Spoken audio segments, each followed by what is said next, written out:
Paris ઓલિમ્પિકમાં ભારતને પહેલો medal મળ્યો છે। 10 મીટર એર પિસ્ટલમાં મનુ ભાકરે બ્રોન્ઝ મેડલ જીત્યો છે।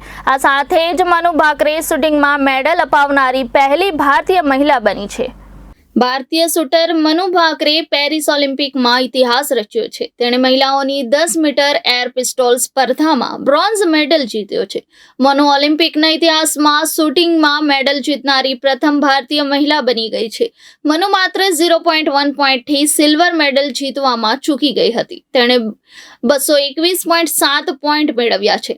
2021ના ટોક્યો ઓલિમ્પિકમાં મનુની પિસ્તોલ તૂટી ગઈ હતી। તે 20 મિનિટ સુધી લક્ષ્ય રાખી શકી ન હતી। પિસ્તોલ રિપેર થઈ ગયા પછી પણ મનુ માત્ર 14 શોટ જ ફાયર કરી શકી હતી અને ફાઇનલ રેસમાંથી બહાર થઈ ગઈ હતી। મનુ નિરાશ હતી, પરંતુ તેણે કમબેક કર્યો અને પેરિસ ઓલિમ્પિકમાં ભારત માટે મેડલ જીત્યો। વડાપ્રધાન નરેન્દ્ર મોદીએ મનુ ભાકરેને બ્રોન્ઝ મેડલ જીતવા બદલ અભિનંદન પાઠવ્યા।